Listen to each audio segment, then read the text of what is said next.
Assalamualaikum warahmatullahi wabarakatuh. Kami dari kelompok 9 kelas D. Di sini kami akan mempresentasikan tentang simulasi antrian pelayanan SPBU Manahan. Nah, untuk anggota dari kelompok kami sendiri, yang pertama ada Miftah Audi Faizahro dengan NIM D600200-218, saya sendiri Indah Safitri dengan NIM D600200-234, kemudian Dwi Susanti dengan NIM D600200-242, dan yang terakhir ada Ditama Hafsa dengan NIM D600200-252. Untuk selanjutnya akan dijelaskan oleh rekan saya. Selanjutnya adalah ruang lingkup objek pengamatan. Untuk pengamatan kali ini dilakukan di SPBU Manahan yang beralamat di Jalan Adi Sucipto, Kerten, Kecamatan Laweyan, Kota Kartosuro, Jawa Tengah. Penelitian ini dilakukan pada tanggal 21 Juni 2023 yang dilaksanakan mulai pukul 15.10 hingga pukul 16.05 di SPBU Manahan. Kondisi pada saat itu cenderung normal dan tidak ada pengaruh eksternal yang mempengaruhi jumlah antrian pelayan dari SPBU Manahan. Masalah sistemnya sendiri, adanya penumpukan waktu yang lumayan lama ketika melakukan transaksi pengembalian uang dari pelayan kepada customer, serta terletak pada proses pembukaan lubang tangki kendaraan yang dilakukan oleh customer sehingga membutuhkan waktu tunggu pada customer lain. Model konseptual sendiri, sistem pelayanan pada SPBU Manahan memiliki 3 komponen dalam sistem, diantaranya kedatangan populasi yang akan melakukan pengisian bahan bakar, jenis bahan bakar, antrian untuk melakukan pembayaran bahan bakar yang ada pada sistem tersebut memiliki model konseptual.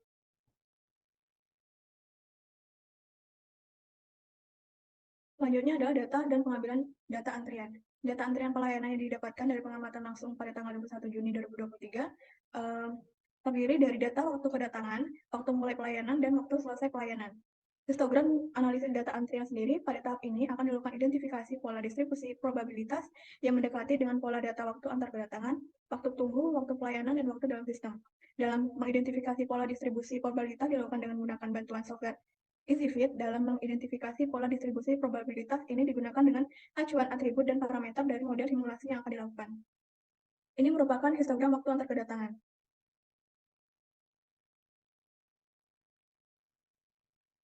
Selanjutnya adalah histogram waktu pelayanan. Berdasarkan uji distribusi menggunakan software EasyFit, diperoleh hasil data waktu pelayanan mendekati distribusi log normal dengan urutan rank 2, dikatakan mendekati distribusi log normal karena pada pengujian goodness of fit menunjukkan bahwa data tersebut diterima dilihat dari tabel Kolmogorov-Smirnov dengan pada baris reject tertulis 0. Selanjutnya adalah histogram waktu tunggu.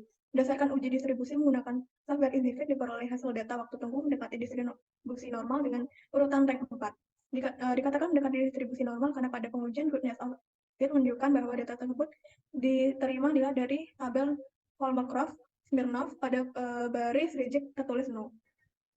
Selanjutnya adalah histogram waktu dalam sistem. Berdasarkan uji distribusi menggunakan software EasyFit, diperoleh hasil data waktu dalam sistem mendekati distribusi log normal dengan urutan rank 4. Dikatakan mendekati distribusi log normal karena pada pengujian goodness of fit menunjukkan bahwa data tersebut diterima dilihat dari tabel Kolmogorov pada baris reject tertulis 0.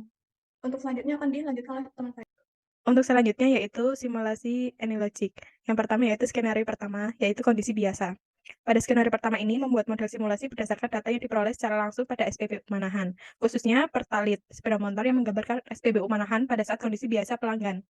Tujuan dari skenario pertama ini yaitu mengetahui rata-rata waktu pengantri, rata-rata waktu pelayanan, rata-rata waktu dalam sistem, jumlah antrian terbanyak, dan utilitas pelayanan karyawan ketika SPBU Manahan dalam kondisi biasa.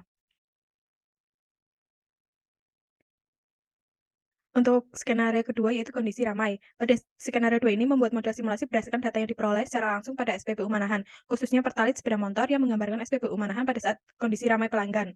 Tujuan dari skenario kedua ini yaitu mengetahui rata-rata waktu mengantri, rata-rata waktu pelayanan, rata-rata waktu dalam sistem, jumlah antrian terbanyak, dan utilitas pelayanan karyawan ketika SPBU Manahan dalam kondisi ramai. Lalu yang terakhir ada skenario ketiga yaitu kondisi sangat ramai. Pada skenario 3 ini membuat model simulasi berdasarkan data yang diperoleh secara langsung pada SPBU Manahan, khususnya pertalit sepeda motor yang menggambarkan SPBU Manahan pada saat kondisi sangat ramai pelanggan. Tujuan dari skenario ketiga ini yaitu mengetahui rata-rata waktu mengantri, rata-rata waktu pelayanan, rata-rata waktu dalam sistem, jumlah antrian terbanyak, dan utilitas pelayanan karyawan ketika SPBU Manahan dalam kondisi sangat ramai. Lalu selanjutnya ada analisis output. Yang pertama ada validasi dan verifikasi. Validasi adalah pengujian dengan cara membuktikan bahan, prosedur, proses, kegiatan, sistem, perlengkapan, dan mekanisme setelah sesuai dengan yang seharusnya. Validasi bertujuan untuk membantu sebuah model yang benar, untuk menentukan sebuah model yang dibuat di mana model tersebut merupakan presentasi atau penggambaran sebuah sistem nyata dengan cara membandingkan real system dengan conceptual konsep. Lalu yang pertama ada Turing test. Turing test dilakukan dengan tujuan untuk melihat perbedaan antara model simulasi dengan real system. Hal ini dilakukan uji statistik. Lalu yang kedua, validasi interface, yaitu merupakan suatu kemampuan untuk mengimplementasikan tugas dengan benar. Tujuan dari mendesain interface ini adalah menetapkan serangkaian objek dan perintah agar pengguna dapat menjalankan sehingga tujuan dari penggunaan software tersebut tercapai. Untuk selanjutnya akan dijelaskan oleh teman saya.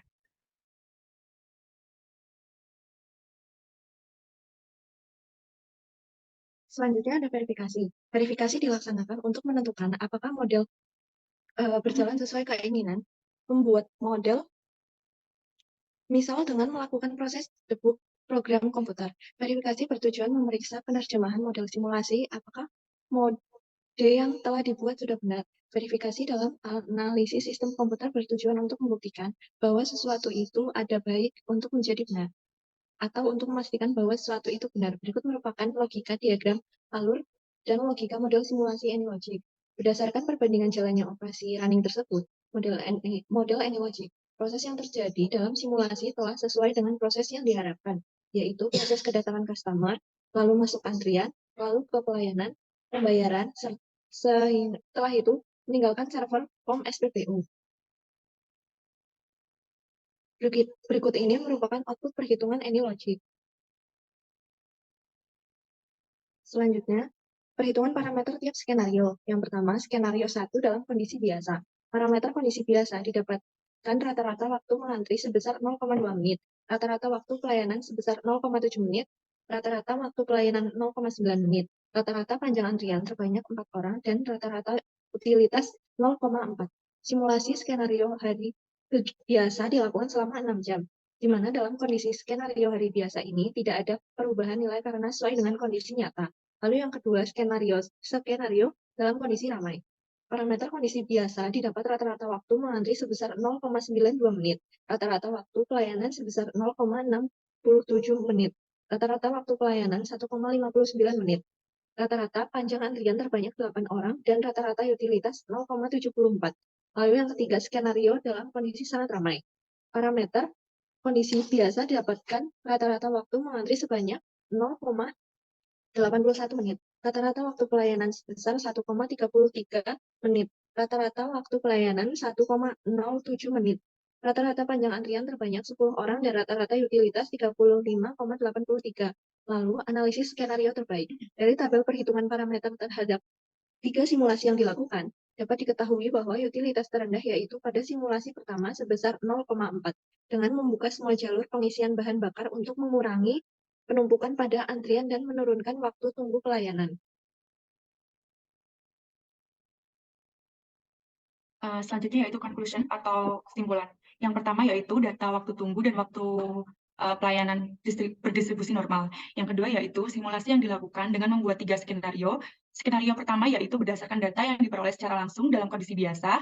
Hasil skenario 1 yaitu mengenai rata-rata waktu mengantri sebesar 0,2 menit, rata-rata waktu pelayanan sebesar 0,7 menit, rata-rata waktu dalam sistem sebesar 0,9 menit, jumlah antrian terbanyak sebesar 4, dan utilitas pelayanan karyawan sebesar 0,4 detik. Skenario kedua berdasarkan data yang diperoleh secara langsung pada SPBU Manahan, khusus Pertalite, sepeda motor yang menggambarkan SPBU Manahan pada saat kondisi ramai pelanggan.